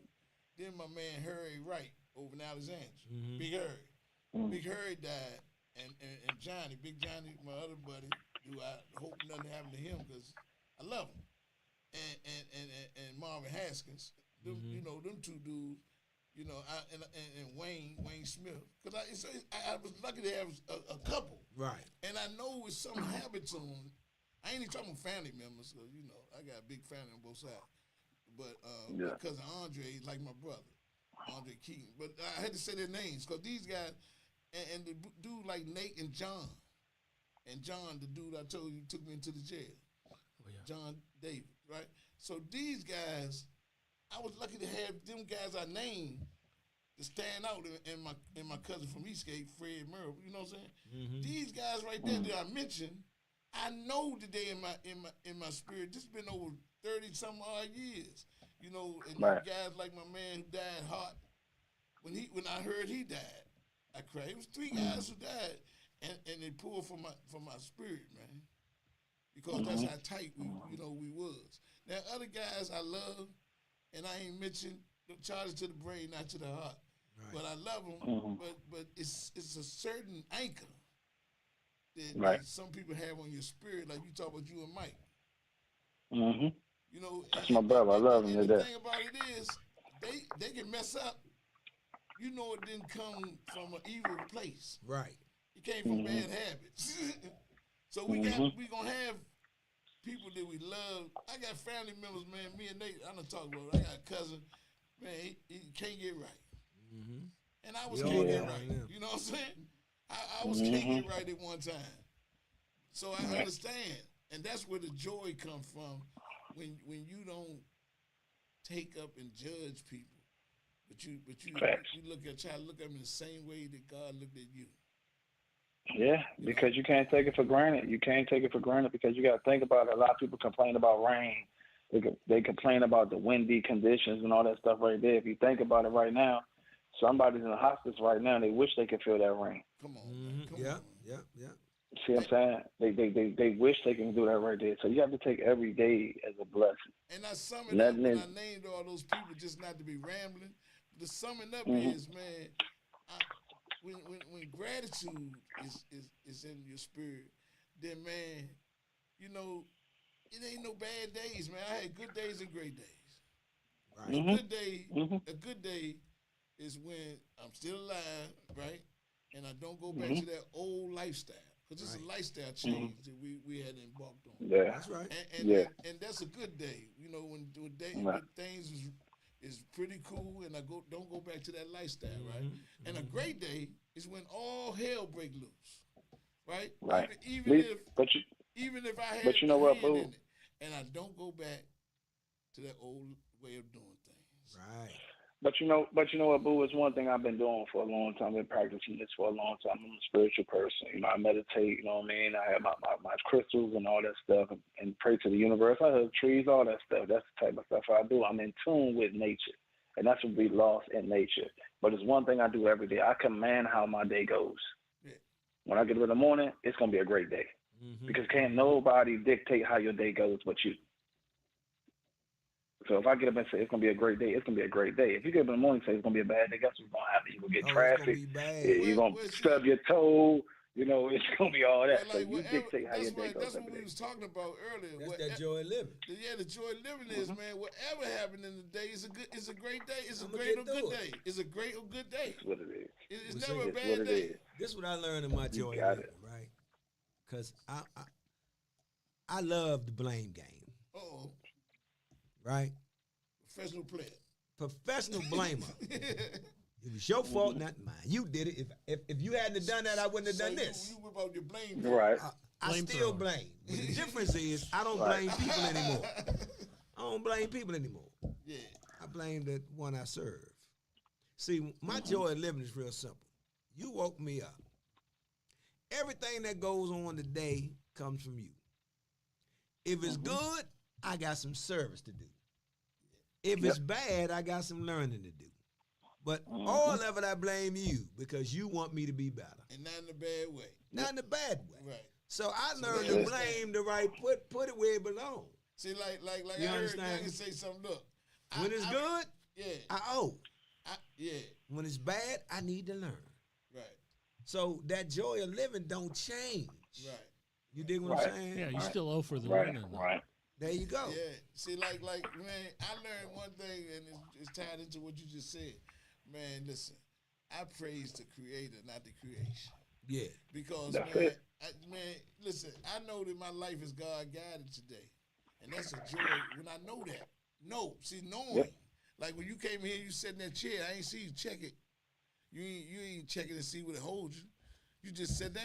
Yeah, There you go. So that's knowing. That's knowing. And that's the type of Yeah. knowing that takes practice over the years. It didn't happen overnight. It had to happen through Right. some adversities. It took him how many days to make this work? Well, we Even don't he can- even he- know, we don't even- even know he counted the days like we count. Right. Even he can do it in one day. And I try to tell you, it's patience. Yeah, Everything is I like patience. to say even the microwave take time. Come on. It do. So it's all about patience. You might want it right now, but guess what? Everything that comes fast don't last long. And we all had to learn that in the dope game, right? Yeah. Back in the day. Yeah. So see, But, you here's know- the thing, and you talked about the alternative lifestyle, right? Check this Yeah, out. yeah. Mm-hmm. You have all the skill set. And we talked about skill set up here earlier. You had all the skill set. You just, I like to say that when we lived that old applied it. life, we was like Right. superheroes, right? We just use our powers for evil. Not for good. So all we do is take the powers and use them for good. You got to Not see knowing powers, at like that I always time. been a talker, right? I always Really? been- Right. Yeah. I always been You a never talker since I thought. was little. We never thought, huh? So Wouldn't now have guessed it. God say, I'm gonna use your what you already are. I'm I'm gonna use Mm-hmm. you. Yeah, I'm gonna use you, and what you got, what I gave you, I'm gonna use it. That's all it Yep. is. Yep. Use it for my glory, not for yours no more. Well, basically, Yeah, that's it. basically what he really said was, I'm gonna open your eyes up To what I already to how to use what you was given. Yeah. Mm-hmm. Because the one that I serve is great enough to wait. You remember that movie? His Class? waiting, his waiting, his waiting is way greater than mine. You remember Clash of Titans? Nate? You remember? You remember? You know, the boy was half Zeus' son and half mortal son, Right. and then you're going on a great adventure, right? You got to go do this so they won't kill the girl, right? Andromeda, right? So very strategically, Zeus sent him down some weapons, some gifts. Little help. Yeah, some little help. There you go. Little help. Right? But he didn't know how to use them. He ain't never used the stuff that he sent down.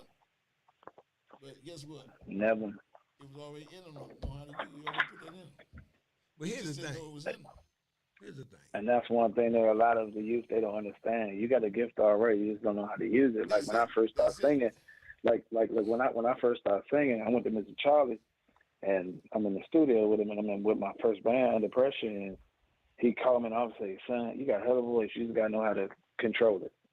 Yeah. Yeah. You got a hell of a voice, you just got to learn how to control it. He taught me that. Everything is a skill set, man. Everything. Yep. Listen, this lifestyle that all three of these guys at this table we live, man, we practice. But we guess what we had, and this you just said it. But I want everybody to view lifestyles has to be taught just like you got to learn in school. Oh, it's a learning experience. But gotta somebody, live through but you it. gotta let somebody guide you. Yeah. You gotta let somebody guide you the same way you go to school and the teacher teach the same way you learn karate, the same way you learn boxing. Everything in life is a skill set, but That's you gotta been taught to you. to be taught to you. But here's the thing. And but back to the sometimes, joy. it's one word though that people gotta let go. That's that ego. Oh yeah. Yeah, that's erasing God out. So let's talk about that joy of living real quick, right? Because we say the word wait, right? And we talked about how the supreme being is a great waiter, right? Yeah.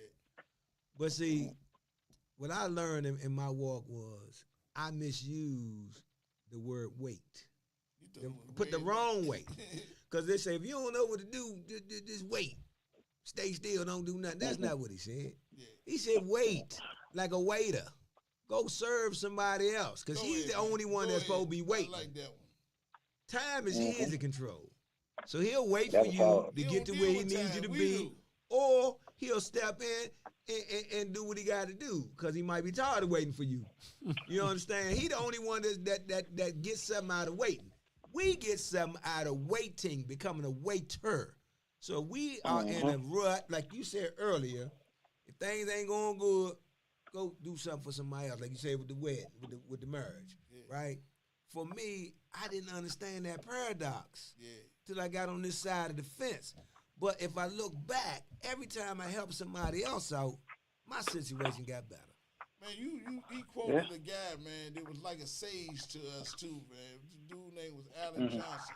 He died. He was 55 years clean and sober in this process when he died, right? And he was very articulate, but very simple when he spoke, and he was very soft. A lot of parables. Lot of parables. He said, man, the thing about building a wall to keep others out, you trap yourself in. He said, people who need people are the luckiest people in the world. people in the world. He said, then he said, the one that you said, he said, a man that wrapped up in himself is wrapped in a very small package. He said a very small. Very small. Not small. Very small package. You know what I'm saying?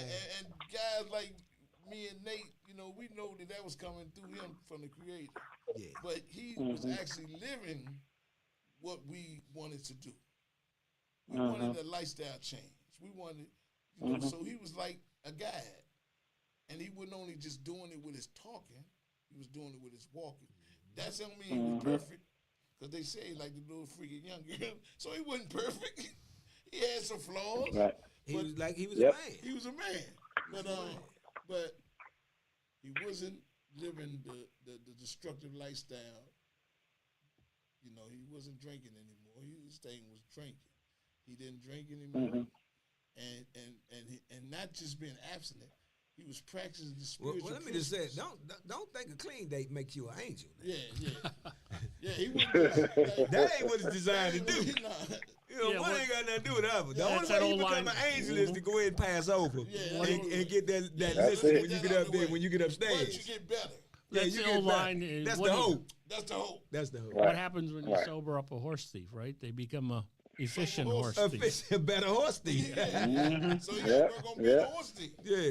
Gotta get that right. Yeah. So I mean, we all fall short, right? Yeah. But that's the glory of learning this process, right? That I understand that I fall short, so man, I gotta give you a break when you fall short. But the joy of living, man, the joy of living is knowing that if you and when you do fall short, it is not the end. Nah, It could very well be the beginning. yeah. You get- Usually is. just It Under- usually is. understand my- If you are in the process of the joy of living, living. That's right. because see, if you're walking in death, Yeah. It's different. every failure is the end. That's it. That's Yeah. why it's so difficult for grandfather- the newcomer. my you My know? grandfather said another thing. My grandfather used to say, "Don't let that happen to you. It happens for you." That's Yeah. right. Your grandfather was a wise man too. That's right.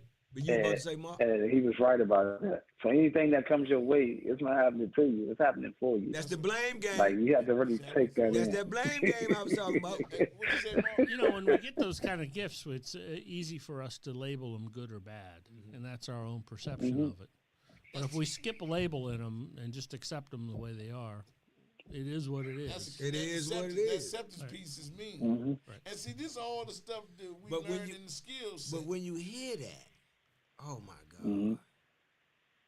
it is, when you say acceptance is the key, it is the key. It is. It is the key that turns the door to that freedom, That's right. right? To seek that joy, to enjoy that joy. You know, that acceptance piece, man, it's like, phew. Right, it's tough too because you know, if we're going to accept, we got to say, I got to accept this help, and then I got to agree with it, or just do it. I don't have to agree with it. I I don't just gotta have to do it. understand it. I don't gotta understand. Only thing I had to understand is the way I've been doing things Didn't work. ain't been good for me. Right. Then I It ain't I working. gotta understand that. Right. So then I Cause- gotta cause go to- I'm doing the If I podcast. want to be a mechanic, and I always use my dad because he was a master mechanic, right? But my dad told me, he said that every year, he retired now, but he said every year that he was working, he had to learn something every year different, right? Because things change. And he had to be That's remain teachable. Even though he got the title as a master mechanic, he had to be still teachable. Yep. You gotta go back. You still gotta learn how the new world works. You know what I mean? Like with us, like now, like I'm an AC mechanic. So, okay, we go from R22 to 410A. Now we about to do propane and AC stuff. So I still gotta go back and learn something. My grandfather said, if a man don't learn something new every day, he's worthless. Yeah. You can learn from anybody. You can learn from that guy at the corner store. You can learn from anybody. Everybody got their own walk, but it's up to you to listen Yes, indeed. So because I- it's all in the message. Hey, we got the Wrap it up. Yeah, we got to wrap it up like a brand new. Oh, gift. for sure. Man, we For thank sure. you guys. We thank Mark for coming in. Yes, sir. tonight, Yes, sir. man. Yes, sir, my man. And we thank Damo Yes. J. Johnson All right, sure, all man. right. for calling in, and we thank the people that commented and people who viewed it who didn't comment. We thank all you guys. So Kenneth Clark, thank you, sir, for saluting us. And man, this is And we thank y'all for those we can send this video to anyway. Yes, right. That's right. And tell them how we do this every month. Man, look, we on the last Thursday every month. Rain or shine, 7 o'clock, last Thursday every month. Man in the Mirror, same bat channel, same bat station. In the mirror. Man in the Mirror, Why? because this is the talk show that And it's matters. a personal journey. Yes, indeed. So we just want to thank you guys for being a part of everything we do, man. And man, listen, this is a journey we take together. Alone we can't do it. Can't but do it together at we all. can, man. All right, coming right back at you next month. Signing out. Man in the Mirror, love you. Thank you. Thank you very All much. right.